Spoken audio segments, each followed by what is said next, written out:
Yo, what's going on, you guys? It's your boy 3 Stacks in this thing, baby, representing TKOG. Today I'm going to be showing you guys a replay. I'm going to try and get some more replays and duels on the channel, just showcasing me piloting a lot of the decks that I talk about in my profiles and in the other content I make.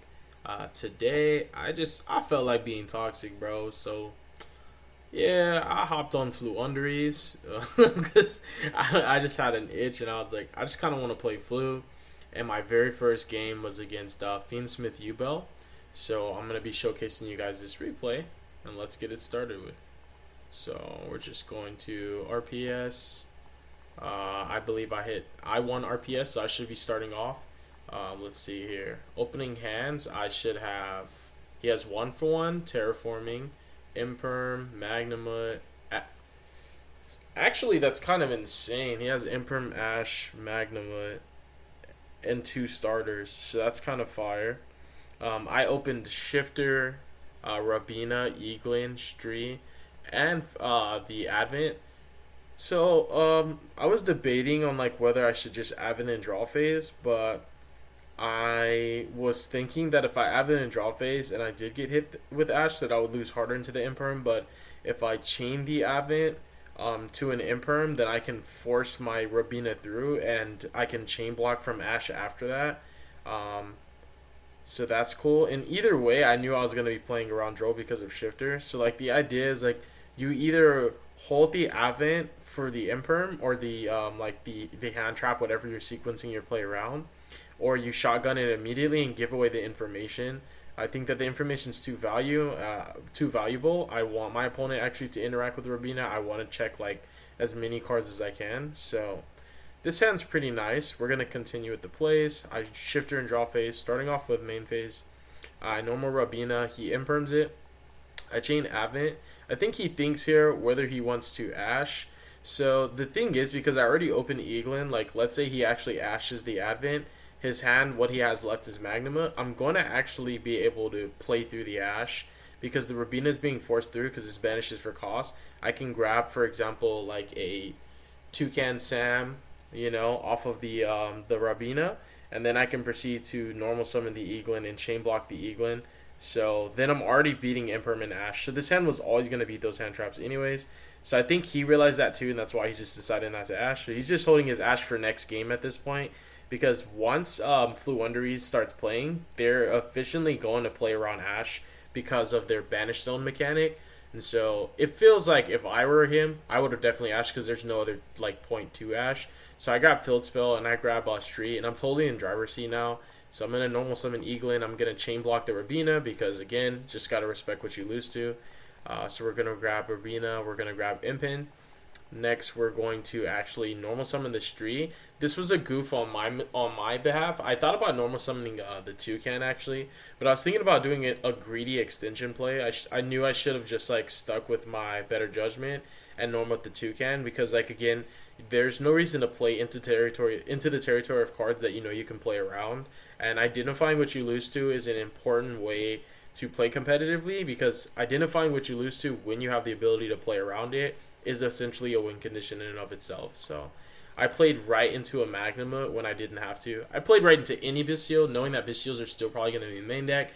In my mind, I'm thinking the format's pretty new. Ban list just happened. I don't see why main decking Bystials would still be efficient for a lot of people until the meta defines itself better. But this guy's on Magnuma, so I got punished by that.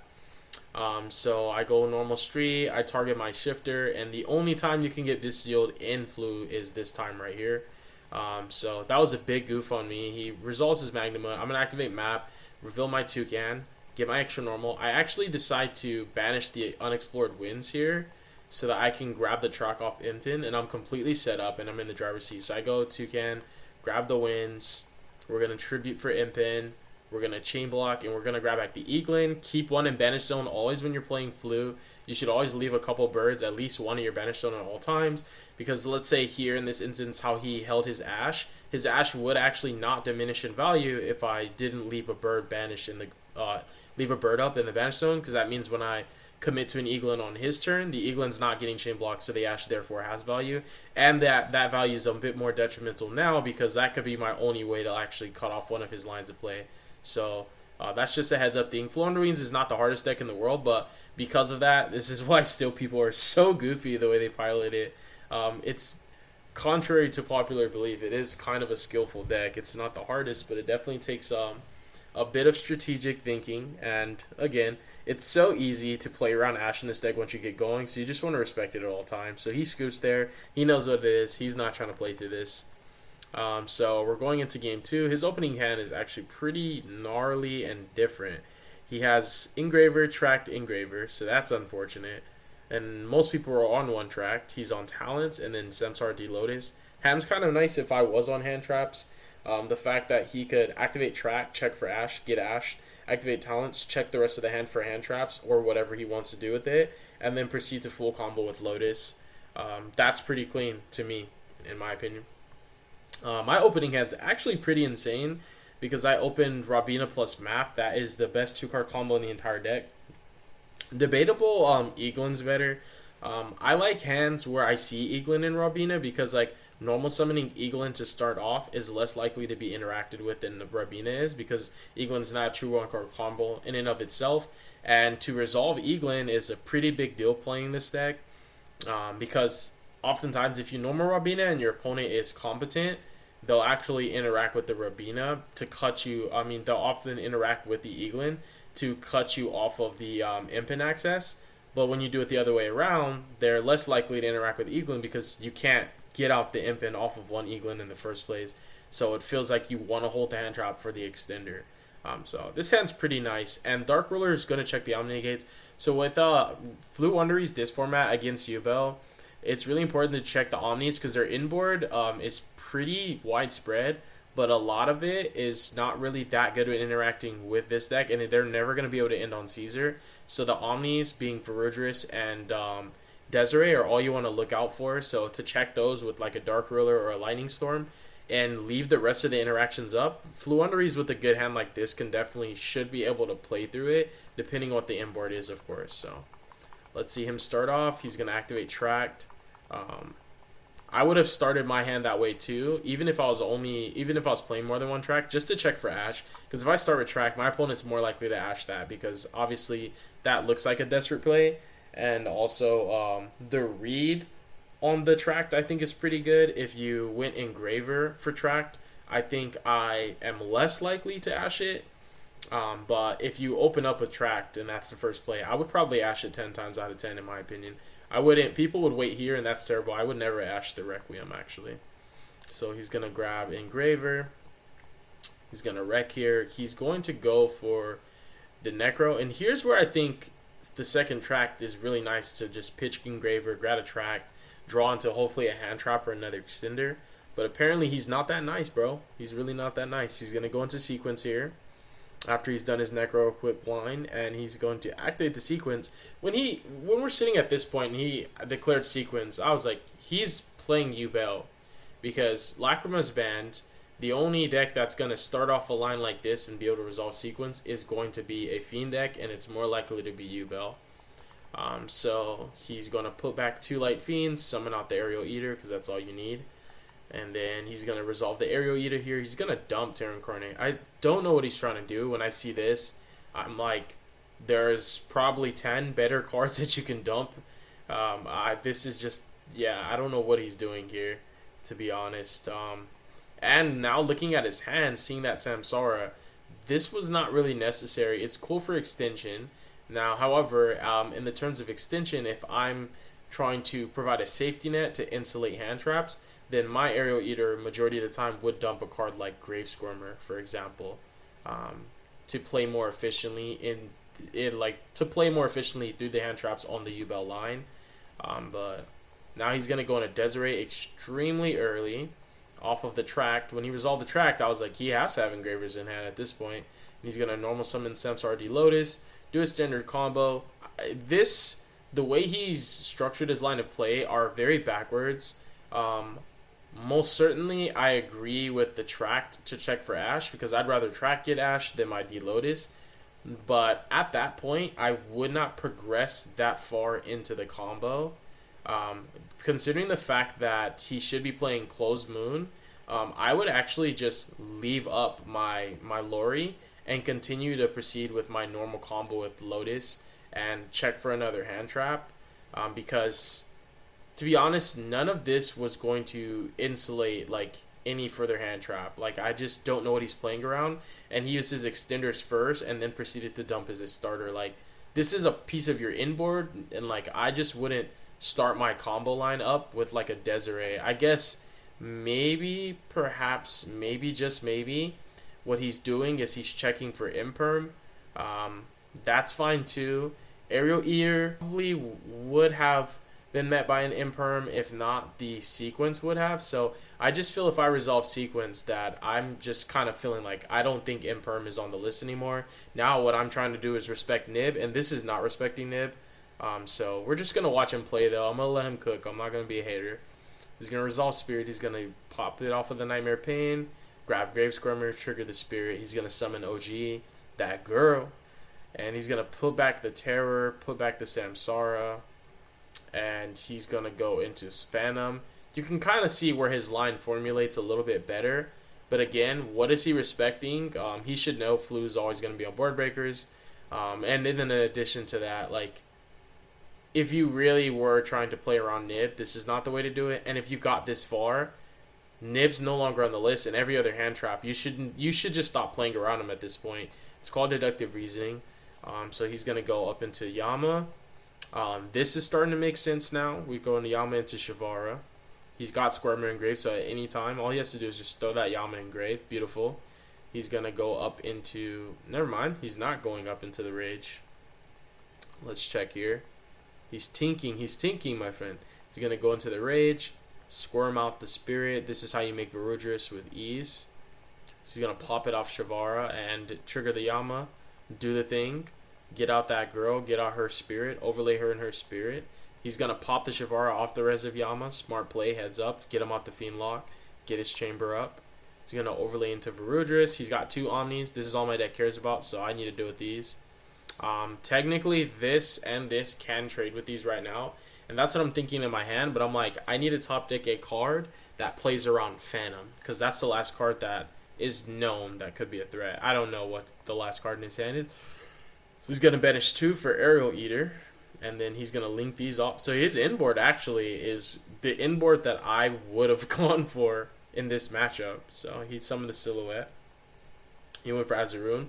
My YUBEL list that I've been on for a minute now actually cut Appaloosa before I got banned. I started playing my YUBEL list in it started on actually August the 2nd, so I've been on it for a little bit over a month. And I started playing Silhouette and the Silhouette Trick instead of the Azaroon, and I cut Appaloosa for that because I found much more value in the double-sided interaction of like a pseudo Omni negate while also having a spell trap interaction. I feel like for combo decks, Caesar is just better than Appaloosa, in my opinion, especially in the Timpai matchup. That's just me, though.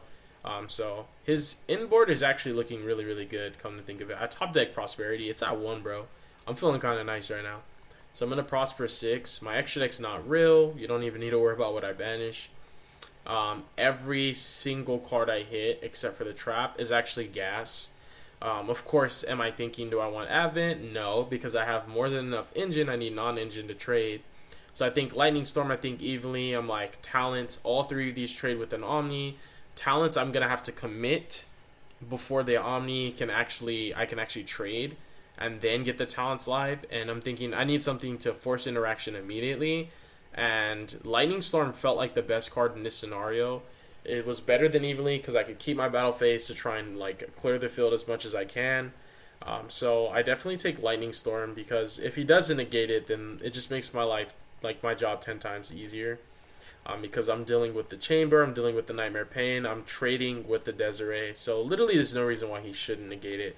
But I was like, hey bro, what if he doesn't know? But he knows, and he even knew to Varudris this as opposed to use the Desiree, because let's say he Desiree the Lightning Storm, then my Dark Ruler actually would have went in and I would have won the game. So that was pretty heads up on him. I don't know if he was respecting Dark Ruler, but that was pretty nice. It's interesting that he still continued to respect Dark Ruler when the first card that I played wasn't Dark Ruler, because I just feel playing into a board, if I Prosper 6, my opponent's looking for a board breaker, I feel like I either interact with Prosp or interact with what it adds. But if they had a Dark Ruler, why wouldn't they have used it preemptively, right? To just try and trade and then Prosp after, because Prosp can get you into Engine while Dark Ruler's not. So Prosp is a card that you want to resolve, and Dark Ruler is not going to resolve, so it technically should be the first card you play. So I just found that I kind of had to give him his flowers. That was heads up. So then I proceed to activate map. He's going to activate statue. That's just going to trigger the silhouette rabbit, and yeah, say bye-bye to my map. Then I do the trick that I was talking about. I normal Eaglin as a form of desperation, and I'm like, Eaglin, go burr, and then he still phantoms it, and I'm like, dang, bro. He didn't even fall for it. Some people just should not interact with Eaglin, but he's like, nah, bro, I'm negating everything I see. So we proceed to game 3. His opening hands, Dark Beckoning Beast, Lori, Droll, Engraver, Droll, double Droll. My opening hands, Duality, Map. I open Map like all 3 games. I open my Impin, my Rabina, and my Swallow's Cowrie. This card's very, very, very, very good. This card has functionality playing into Droll, playing into Imperm, playing into Valor. It actually trades really well with Ash. And it forces Rabina to extend when it can't extend. So I really like it a lot. So what am I doing here? Ironically, he sided in Droll, or he's maining it. But the first thing that I'm thinking to in myself with his opening hand is I need to identify what I lose to. And I know for facts that I do lose to Droll. So super ironic that I actually played around Droll really efficiently here, even though I didn't know he had it. So I start off with map. I'm going to reveal Rabina, and I cited in my Scary C. The reason why I do this line is because this line in FLOOWANDEREEZE is one of the best lines to beat Droll. In my opinion, this is my combo, so I don't know what other people are doing to beat Droll. Some people are just playing like cross out and stuff, called by hoping they open Shifter. But specifically the Scary C and not the normal trap. And you'll see why it's super ironic. So we go Rabina, grab Eaglin. He's going to hit me with Droll. And you don't preemptively Swallow's Cowrie and draw phase to play around Droll because like Rabina won't be in Banish Zone. It'll actually go straight to the grave, and that's terrible. You want a tribute from field, so it actually goes to the Banish Zone so you can start chain blocking. So he's going to chain Droll. He's going to Droll in resolution on my Rabina. And in response to that, I'm going to Swallow, tribute the Rabina from field. And I'm going to go ahead and add Toucan, which is always going to be part of the plan, because I knew that if he had Droll, that this line was always readily available to me. I knew Map was going to banish this, and I knew that Cowrie would always grab Toucan. I wanted to stick to the game plan and grab Eaglin. I didn't want to give off any information of my line, because let's say I did add Toucan, then he'd probably know what I'm trying to do and what I'm trying to play around. So concealing information as much as you can is always efficient. So I'm going to normal the Toucan off the res of the Rabina. We're going to go Toucan to grab the counter trap. Here I opened Impin. Opening Impin's actually insane. This is why everybody needs to play 3 Impin. Impin's the GOAT. We're going to add Rabina, and we're going to add Scary C, because we're actually going to put another bird in the Banish Zone. We're going to get the normal of the Eaglin off the Toucan, and we're going to normal summon for turn our Impin. And we're actually going to leave both our birds.